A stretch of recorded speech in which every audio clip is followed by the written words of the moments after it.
So today I would like to talk about turning poison into medicine, transmuting difficult emotions into healing experiences. As the director of the Living Dying Project for the last 45 plus years, I've been the spiritual guide to many people at the end of their lives.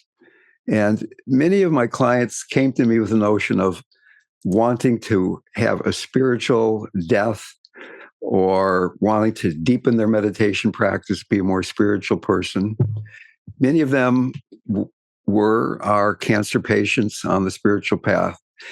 Yet, very often, they were presenting with fear, anxiety, guilt, shame, grief in a way that diving into here's what a spiritual death is about, here's what a spiritual life is about, is going to be an interesting conversation, but not immediately available. There is some foundation work to do. It's working with emotions. For Westerners, it is usually our emotional body, our emotional being that keeps us from resting in this tantric understanding of reality, or even beyond that, resting in non-duality, which is what we're going to die into eventually anyway, and what we're living in already anyway, although often we're distracted into the delusion of separateness.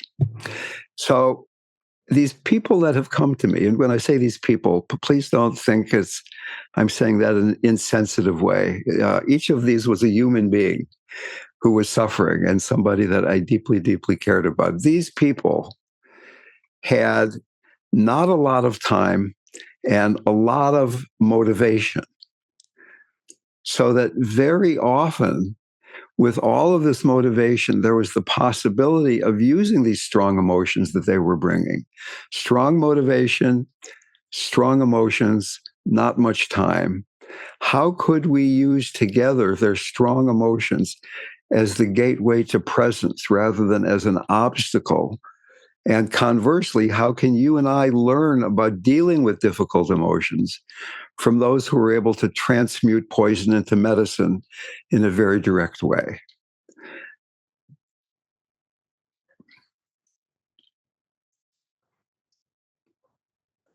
So essentially, what I'm going to talk about today is a tantric approach to working with difficult emotions.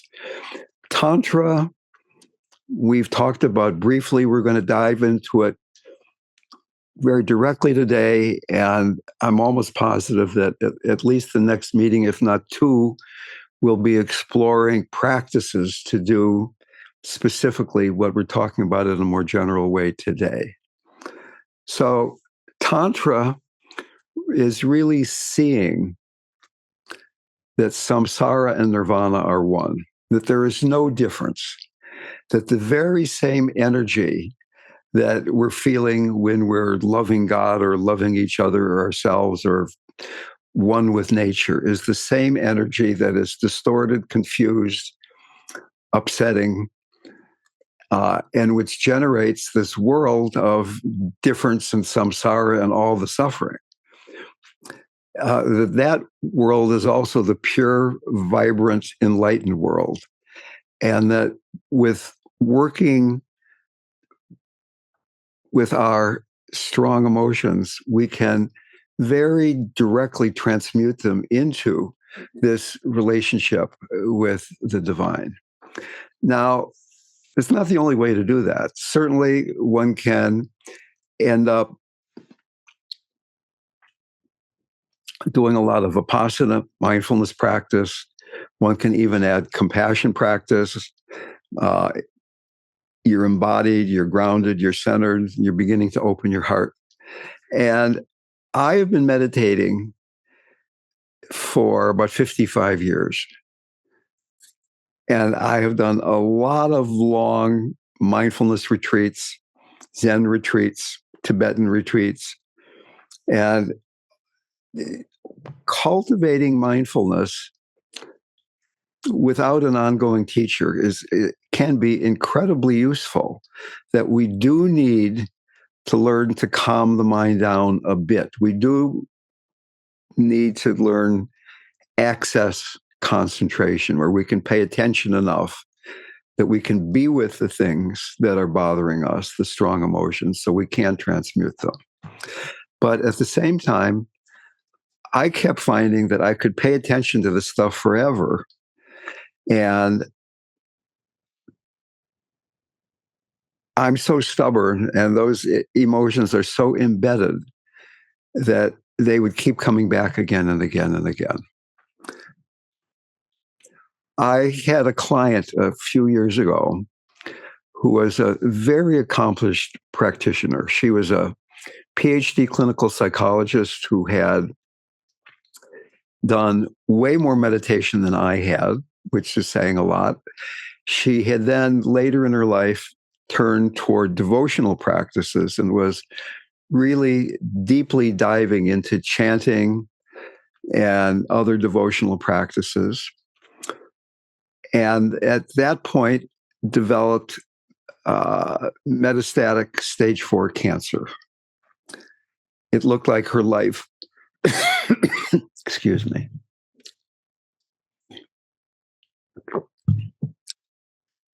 It looked like very probably her life expectancy was very short. And somehow she found out about the Living Dying Project. She contacted me. We were talking on Zoom.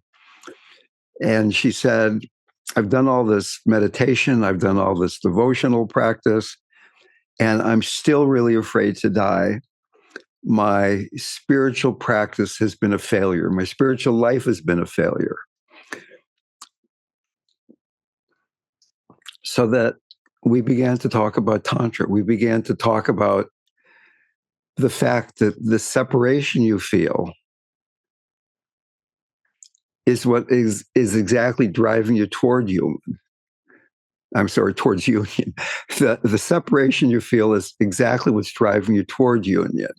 The sadness, the sense of sadness about failure you feel is the secret cup that's telling you, here's what you need to be with. The longing you express is the return message, as Rumi said. And she got it. She got it just like that, that she had this view of spiritual practice that if I pay attention hard enough, that things are going to go away and everything's going to be fine. Suzuki Roshi said, enlightenment has been the biggest disappointment of my life. Because we expect enlightenment to be everything's going to be fine. No pain in the body, no pain in the mind. No, there's still going to be pain. We just have a very different relationship with it. We have to let go of the notion that we're going to fix everything, that it's not about becoming happy, it's about becoming real. It's about becoming intimate with all of our experience. I gave a talk a few weekends ago at Commonweal out in Bolinas, and there was a bunch of professionals there. And I talked roughly about this topic, but because people there were more scientific than the average crowd, I brought in the fact that quantum mechanics and Tantra are saying really the same thing. And quantum mechanics is the state of the art of here's what reality is about. And then I also brought in the fact that psychedelics are saying a strong psychedelic journey is giving you the same message that Tantra is telling us. So what is this relationship between quantum mechanics and Tantra? I'm not going to say that quantum mechanics proves Tantra. It's maybe a bit more poetical than that. One could say that Tantra is the art of quantum mechanics lived through consciousness. It invites us not to just theorize about the mysterious nature of reality, but to embody it, to dance with it, and merge into the great unfolding of existence itself. But both quantum mechanics and Tantra say that separation is an illusion. 3 men just in 2022, got the Nobel Prize for quantum entanglement that says things aren't separated, that things are entangled. And I maybe in another talk, we could go into these quantum mechanics concepts a bit more deeply. But just to say that, just as one example, You can get two entangled particles, shoot them off in opposite directions, and you change the spin, say, or you change something about one of them, the other one changes simultaneously in the converse direction more quickly than information could get from one to the other at the speed of light. So either there's something that moves more quickly than the speed of light, which drives physicists completely crazy, or they're not really two things, even though they're separated in time and space.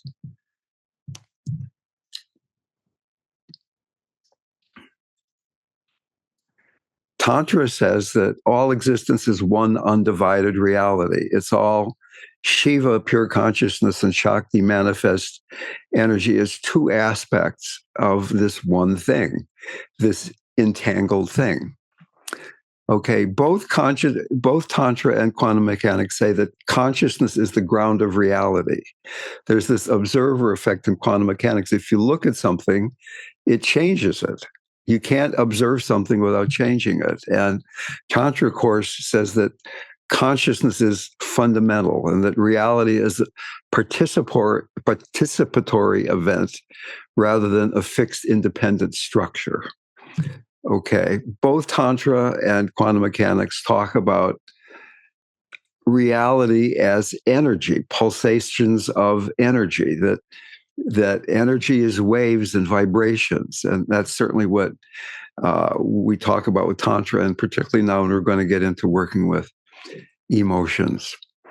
And we could go on and on that quantum mechanics suggests that time and space are not absolute. And Tantra also talks about the through deep inner practice, one could transcend time and space, etc. So they're complementary perspectives, one from a very spiritual perspective, one from a very outward, reality-based perspective. They're saying the same thing. And then how does that apply to working with difficult emotions? Emotion, moving energy. And in the West, it's so easy to solidify emotions, to not see them as moving energy, as something that is changed by observation. We say, I am afraid. Think about that. I am afraid. Whereas in Spanish, yo tengo miedo, I have fear. In Tibetan, fear is here. Just saying, I am angry, I am afraid, makes it so much more difficult to see the emotion for exactly what it is. Quantum mechanics is telling us that we can look at emotions as vibrations of primordial energy. They're not good or bad. There's unpleasant emotions, more difficult emotions, but they're all just this awakened energy. And then beyond that, they're affected by observation, that awareness transforms reality. Being intimate with an emotion, being able to touch an emotion and be touched by it, rather than automatically running away, recoiling from a difficult emotion and automatically falling into and grasping a pleasant emotion. But instead, we have this ability to touch. One cannot transform something until you can be with it, until you can touch it with intimacy, with mercy. So that clearly what we're talking about today does require going back into being grounded and centered, embodied mindfulness, having an open up heart that you're able and willing and feel safe enough and to be able to touch all emotions very directly.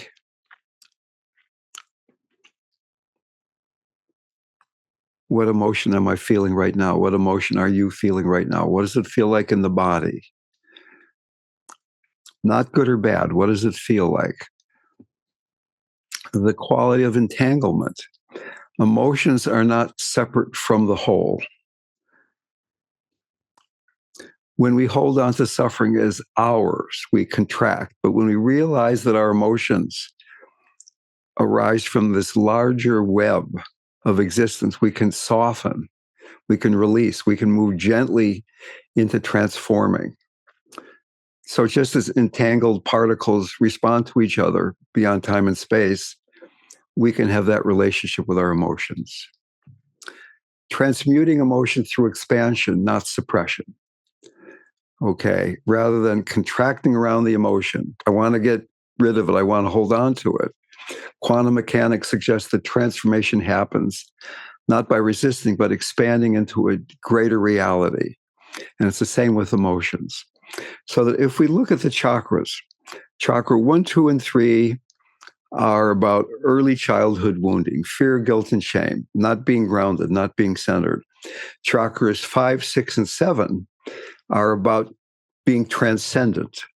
5 and 6, Tantra, 7, non-duality, enlightenment. But chakra 4 is in the very middle. It's where the transformation happens. It's what allows this tantric understanding that what I've been saying so far are very interesting ideas. At least to me, they're incredibly fascinating. But they're only that if we're approaching them from the mind. So that in the same way that the belly is the foundation of the heart is the foundation of Tantra. And we need that heart stability, that heart expansiveness, that trusting of the heart's vulnerability to be able to use this tantric approach to emotions. And that's why I began this talk talking about people who are approaching death, because they have very strong emotions, but they also have very strong motivation. It's very painful when your heart is closed and you think you might be dead in X number of days or weeks or months, right? It's very painful for me to be around somebody who might not be in their body for more than a few more days or weeks or months if my heart is closed. So, quantum mechanics approach to Tantra. Recognize that emotions are energy, they're fluid, they're not fixed. Observe them with awareness. Consciousness itself transforms them. Drop judgment of emotions. All emotions are expressions of the same life force. Expand beyond the personal. Our feelings are just waves in a vast ocean of consciousness. Everybody is feeling them. It's not really my emotion. It's not really my suffering. It's the suffering, the energy. Transmute through presence. Instead of suppressing, allow them to dissolve into spaciousness. So that by integrating the wisdom of Tantra and the insights of quantum mechanics, we learn that our suffering is not a barrier, but a gateway, a path to deeper awareness, transformation, and unity with the infinite dance of existence. So, what is Tantra? Let's talk about the difference between regular devotion, conventional devotion, and tantric devotion. In conventional devotion, we emphasize there's a deity out there separate from self. The focus is on prayer, ritual, service. In tantric devotion, it's about a direct experience through meditative or ritualistic or energetic practices. Practices to dissolve the separation between devotee and deity. A very different way of approaching devotion. Regular devotion, conventional devotion, is about emotional surrender and pure love, whereas tantric devotion is a tool for Shakti, for pure energy, to transform using mantras, yantras, etc. Energy transformation versus just working with emotion. It's about sacred union and Tantra versus separation. Traditional devotion usually maintains this distinct separation between the human and the divine, whereas in Tantra, it embraces the notion of divine union, that we are the deity.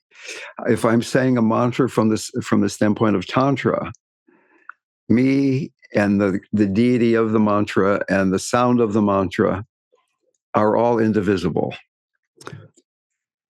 And Regular devotion emphasizes, in many cases at least, renunciation or detachment from worldly experiences. Tantra does not reject material experience because uh, it's all that energy. It's all spiritualized already. Love, passion, sensory experience are just vehicles of devotion, which can be practiced with awareness.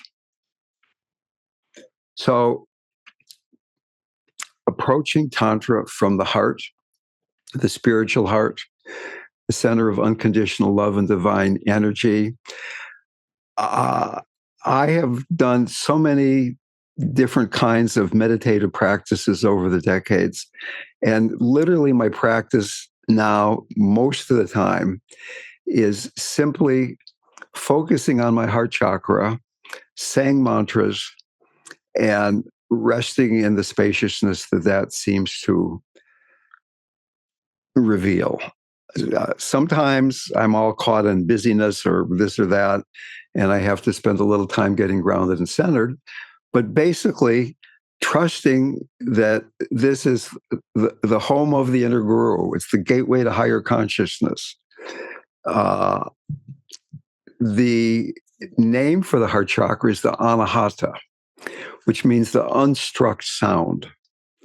It's the sound that hasn't been made. It's the sound that's always there, the ever present cosmic vibration. The key tantric approaches to working with emotions.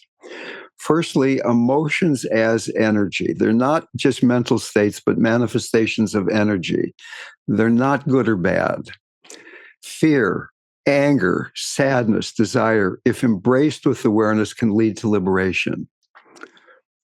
Now, before we get to Tantra and we have difficult emotions, there's a more gradual path of, if I have enough mindfulness, gradually it wears away. If I bring in compassion, it speeds up that wearing away. But in Tantra, it's an instantaneous transmutation, transforming emotions into higher states.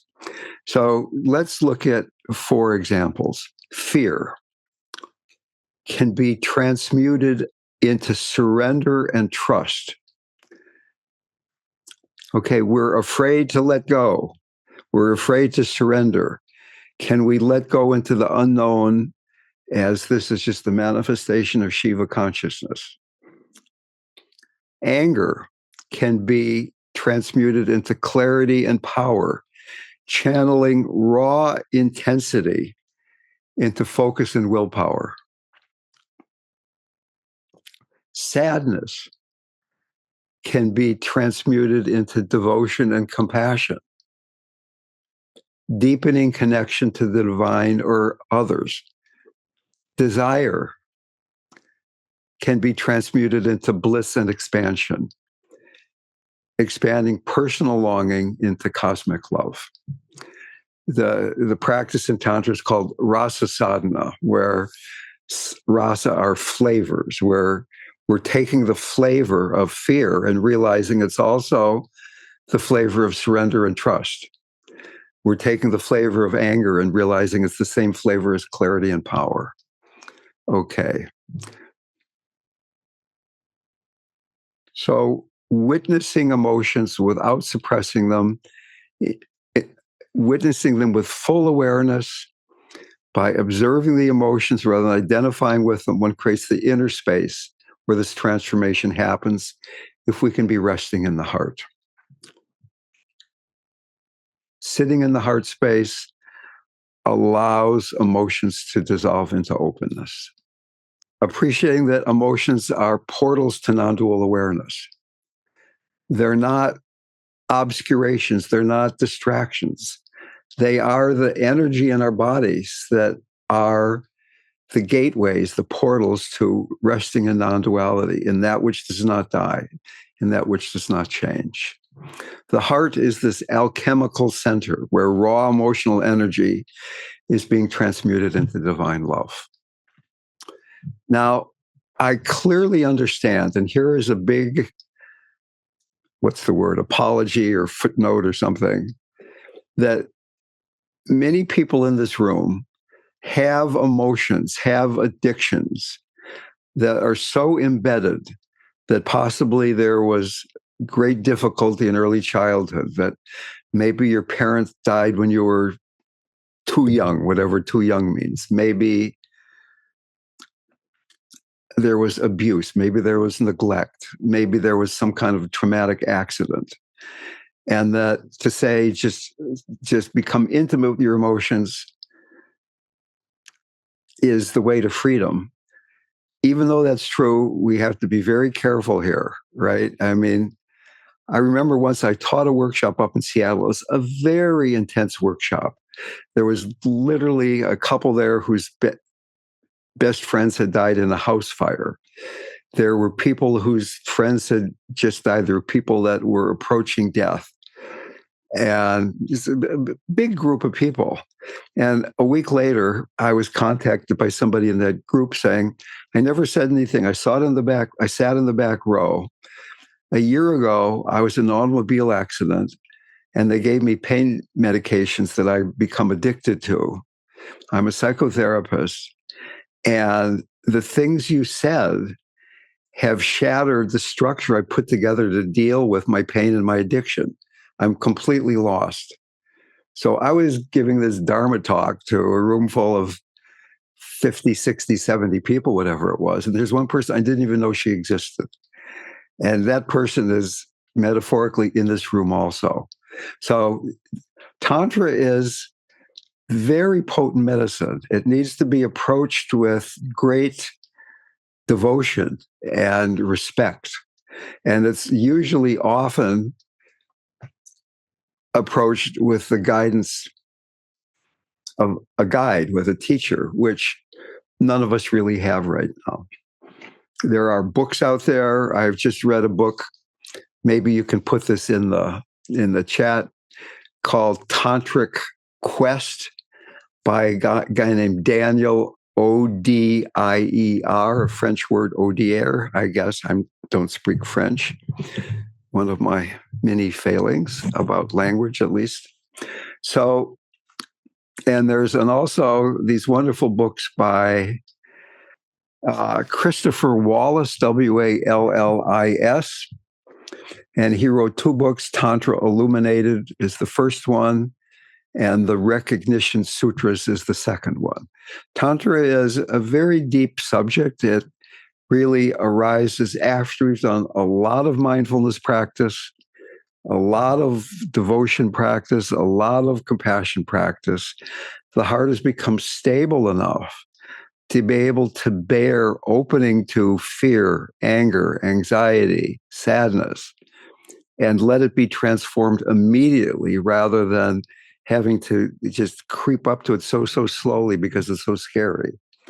Okay, so I'm just asking everybody to take what I've just said with the warning that you have to integrate this into how ready you are to let your anger be there rather than suppressing it, to go into your fear, to go into your sadness.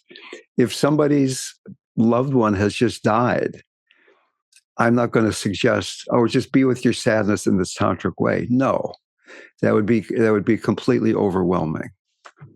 Okay. So there are different practices. We'll go into them probably the next time we have a meeting in 2 weeks.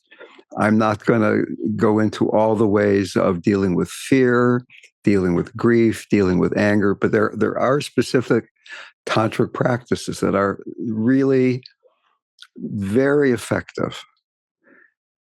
Let me stop there and ask now if there are remarks or questions about everything I've just said.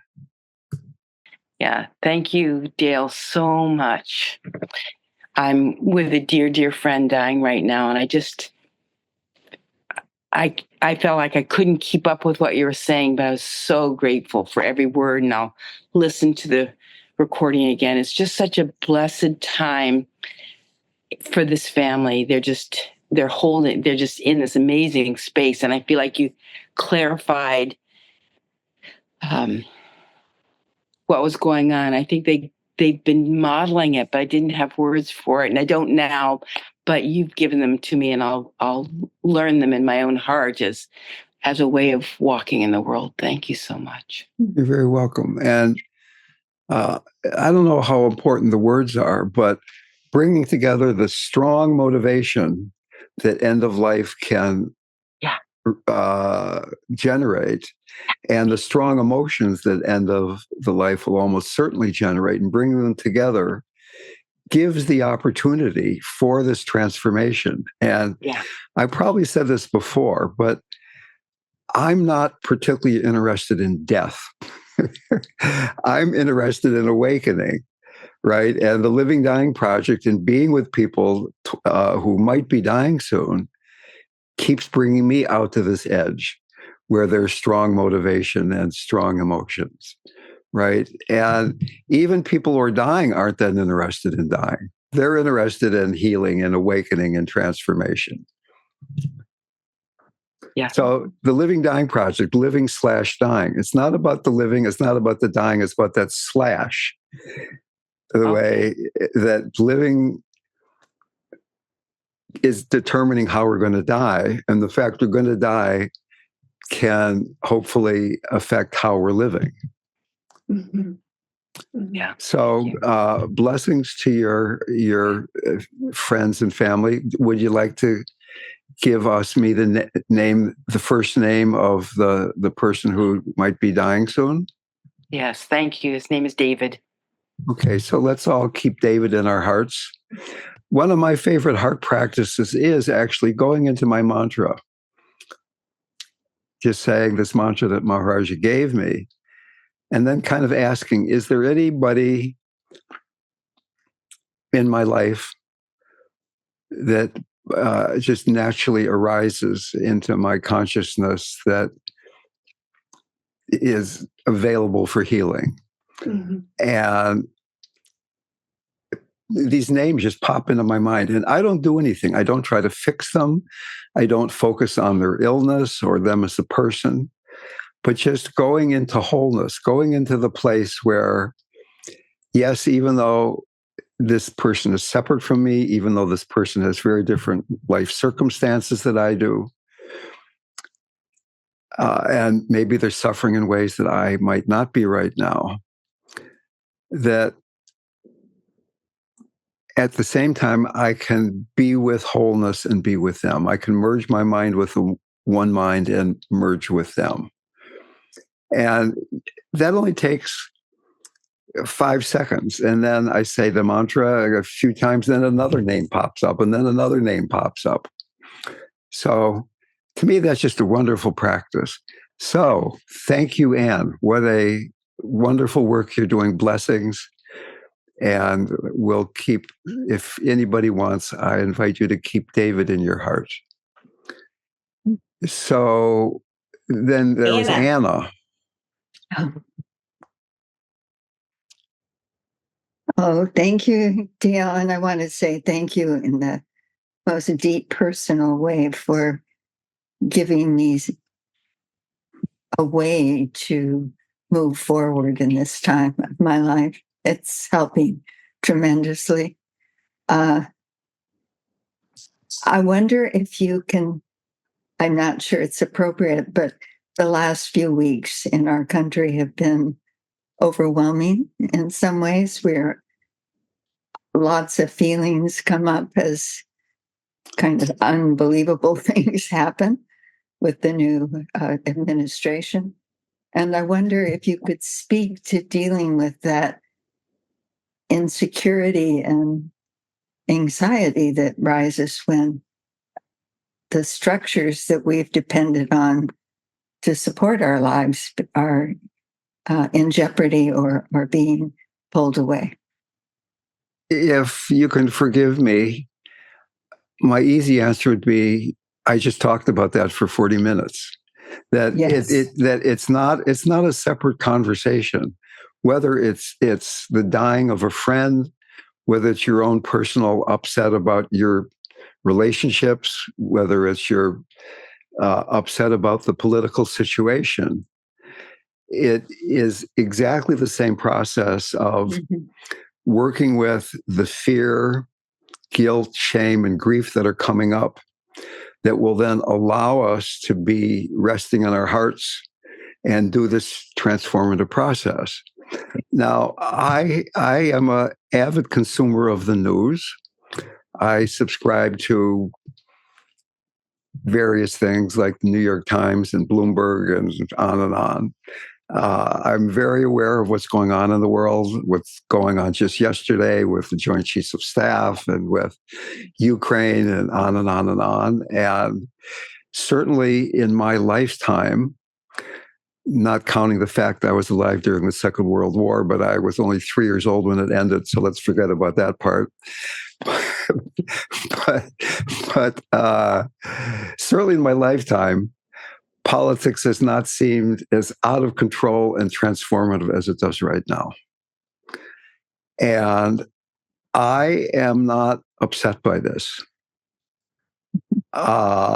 I feel sad that a lot of people are suffering. I'm sad that science is being interrupted, that climate change is probably being increased, that there are obviously horrible things that are horrible in the sense that many people will be negatively impacted.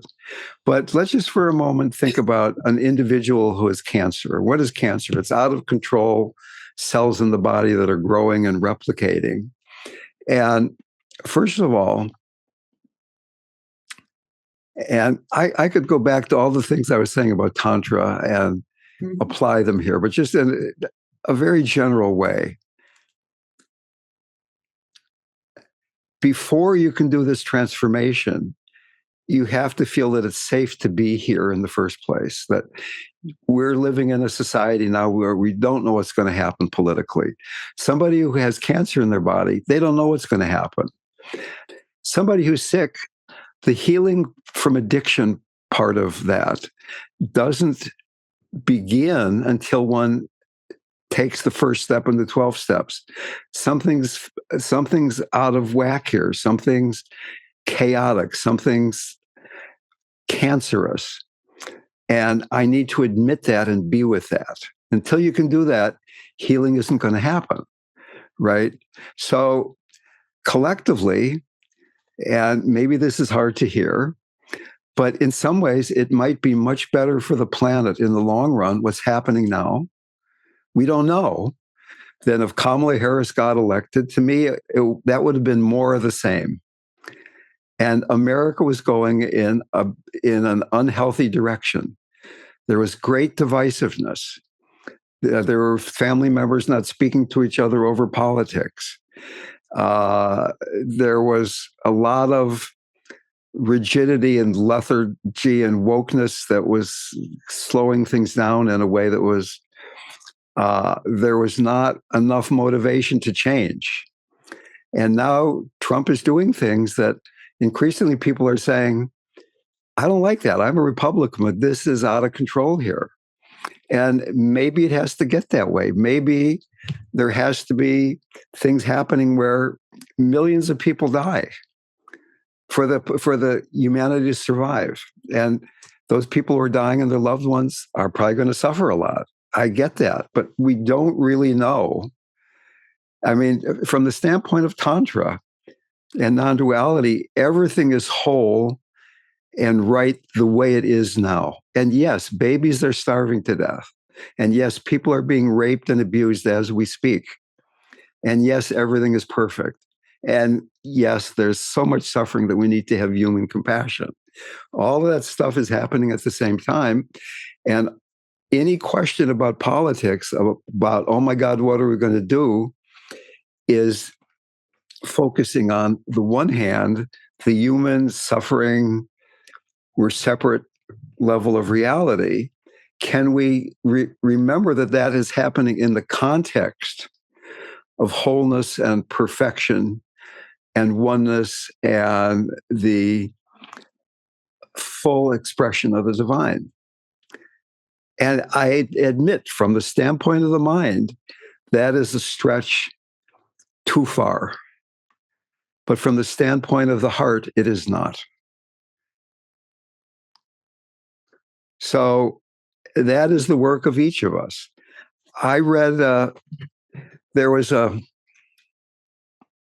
story in the New York Times where this doctor had written in, and he had gotten a letter from one of his patients, an older Hispanic woman who had some serious problems with her shoulders. And she wrote to the doctor and said, "Could you write me a letter so that if I get arrested by ICE, they'll handcuff me in the front instead of in the back? Because if they handcuff me in the back, it'll be excruciatingly painful." Okay, so I heard that story. And before I heard that story, I was very aware that there are hundreds of thousands, if not millions, of immigrants who are really frightened by what's going on. But hearing that one story of this woman frightened that her arms would be handcuffed behind her back and would be torturously painful shifted something in me. It made it very alive, and it took me into my heart in a way that I could read about a million people suffering. That's in the mind, right? But you hear about this one person, it takes you right into the heart. It goes into the heart. What do you do with it then? That's what we've been talking about today. People are at some degree of astounded by what's been happening in the month or whatever it is since the inauguration. It certainly was not my preference for what was going to happen, what the election would bring, but the degree of change is orders of magnitude worse than I expected. Just leave it at that, right? And at the same time, those orders of magnitude have pushed me into this discussion we're having right now, right? That in some ways, the degree of chaos, the degree of uncertainty and vulnerability and sadness is an invitation to Tantra. Beginning levels of practice are about pacifying, calming down, trying to get rid of the passion so that you can deepen concentration and mindfulness. Tantra says that the stronger the emotion, the greater the opportunity for awakening. We have an incredible opportunity individually and collectively to awaken to our true natures individually and collectively. And what that looks like politically tomorrow or a year from now, I don't know, and you don't know.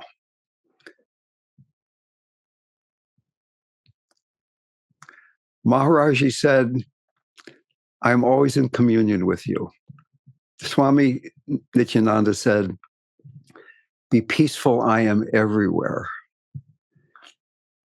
In the Bible, Christ says something like that. I forget the exact quote, but is it the same thing? That you remember me and I am there, some kind of thing like that. Maharaji said, "If you think about me, I will come." Now, he's not saying that to me because I went to India and fell in love with him.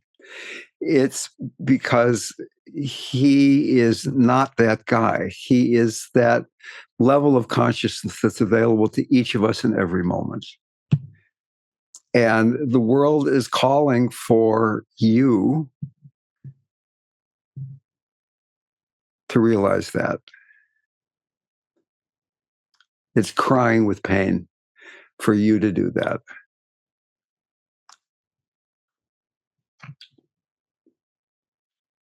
Thank you all very much. It's been really, truly a wonderful day today. That's beautiful, Dale.